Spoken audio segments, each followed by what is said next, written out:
The Life and Sad Ending of Mamie Van Doren. Mamie Van Doren was born Joan Lucille Olander on February 6, 1931, in Rowena, South Dakota, U.S. She is an American actor, model, and singer, best known for the rock and roll, juvenile delinquency exploitation movie, Untamed Youth. She is also known for being one of the first actors to imitate Marilyn Monroe's appearance. Marilyn, Mamie, and Mansfield were known widely as the 3Ms. To accentuate her sex symbol image, most of her wardrobe in several movies consisted of sweaters, low-cut blouses, form-fitting dresses, and swimsuits that were too bold for the era. Life is inherently not easy for her, and in love stories, there are many difficulties and troubles.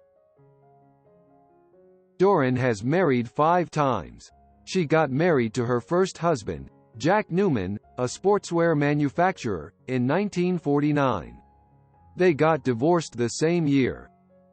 She married her second husband, bandleader, composer, and actor Ray Anthony, in 1955. They had one son, Perry Ray Anthony, born on March 18, 1956. They divorced in 1961. After her highly publicized on-again, off-again engagement with baseball player Bo Bilinski ended in the early 1960s, she married her third husband, Lee Myers, another baseball player, in 1966. This marriage lasted 2 years. In 1972, she married businessman Ross McClintock, her fourth husband. The marriage was annulled in 1973. They had met for the first time while working on President Nixon's re-election campaign. Since 1979, she has been married to her fifth husband, actor, and dentist Thomas Dixon. In her autobiography, Doren has admitted having affairs with a number of celebrities, such as Jack Dempsey, Clint Eastwood, Burt Reynolds, Elvis Presley, and Eddie Fisher. Apart from movies, Doren has made guest appearances on TV shows such as Jukebox Jury, What's My Line, and The Bob Cummings Show. In 1946, she worked as an usher at the Pantages Theater in Hollywood, and the following year, she got a small part in a TV series. The same year, Doren sang with Ted Fiorito's band and participated in several beauty contests. At 17, she got married to her first husband, Jack Newman, with whom she had eloped to Santa Barbara. However, they separated soon after, on account of Newman's abusive nature. In 1949, she won the titles, Miss 8 Ball, and Miss Palm Springs. The same year, she got engaged to heavyweight boxing champion Jack Dempsey. She broke off the engagement upon signing a contract with Universal Studios. She was discovered by producer Howard Hughes when she was crowned Miss Palm Springs. He launched her career by placing her in several RKO Radio Pictures movies. The pair dated for several years. The 50s were very depressing for her. It was post-war days and everything was very ultra-conservative. From 1951 to 1952, she was seen playing bit parts in a few movies produced by Hughes. Her first acting stint was in a small role in Jet Pilot, where she just had a one-word dialogue, "Look." She appeared uncredited in the film. She later appeared in His Kind of Woman, for RKO. In the same period, she also posed for the famous painter of pin-up girls, Alberto Vargas, who was associated with the glamorous Vargas girls.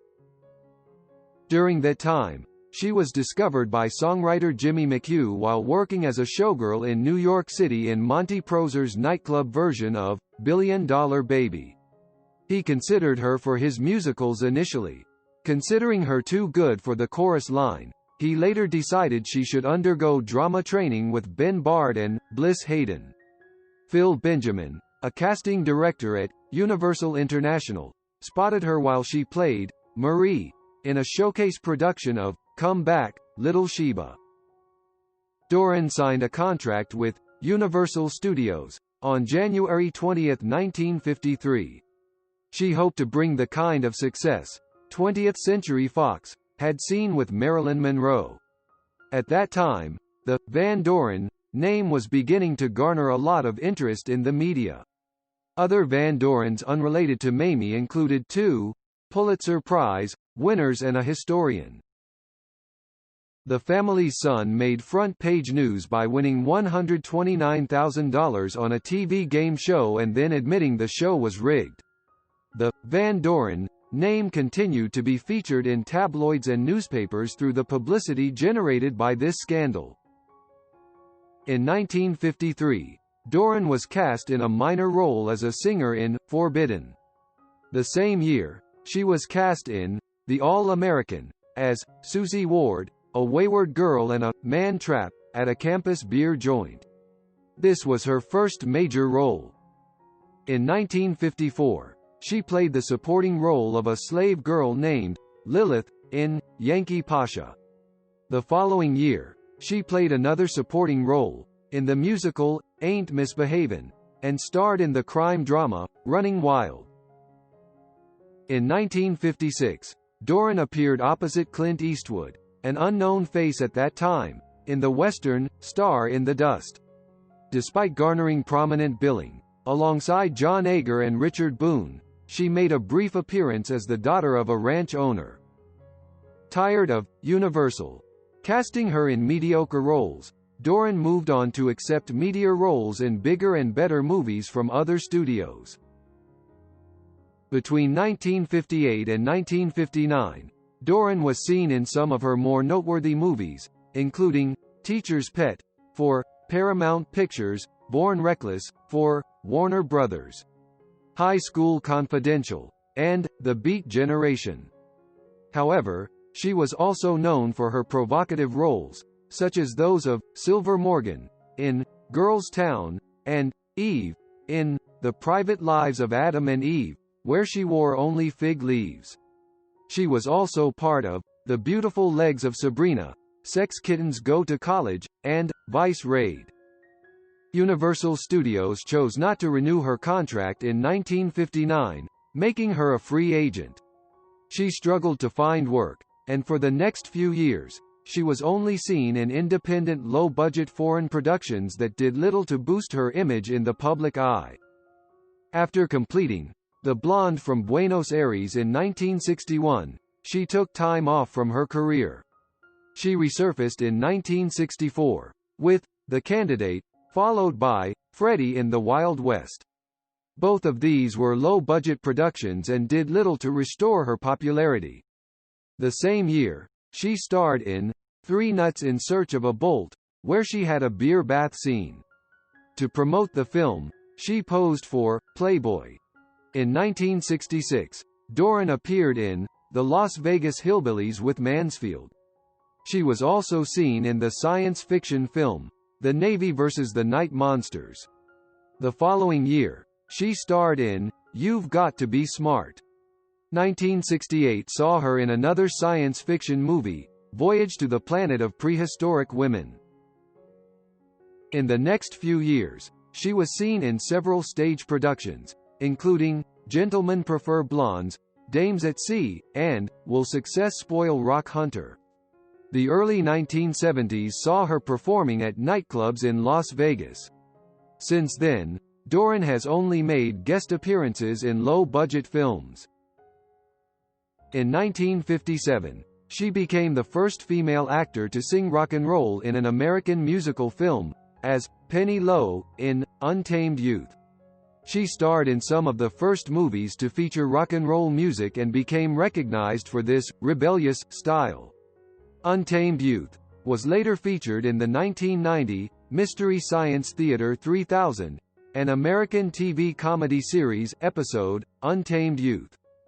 Doren has a star on the Hollywood Walk of Fame at 7057 Hollywood Boulevard. A Golden Palm Star on the Palm Springs, California, Walk of Stars was dedicated to her in 2005. In 2006, she posed for Vanity Fair with Pamela Anderson as part of its annual Hollywood issue.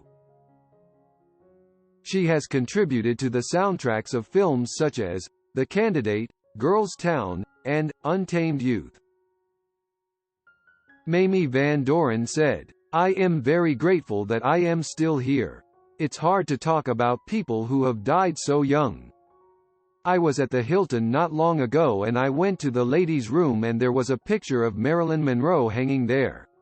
Here I am, looking at something that happened 50 years ago, and I am so grateful to still be here to see everything that has happened. It's amazing that I was gifted to be the one that was left. There is a reason for it, and I am trying to do all the things that I can. Pave the way for other women and to help them. The last book that I had written was called Playing the Field, and in those days you'd call it a kiss and tell book. Now I've changed completely. My political views have changed. I've become a different person. Our greatest regrets are probably unfulfilled things as time goes by and doesn't look back. It is also the time when we remember what was old.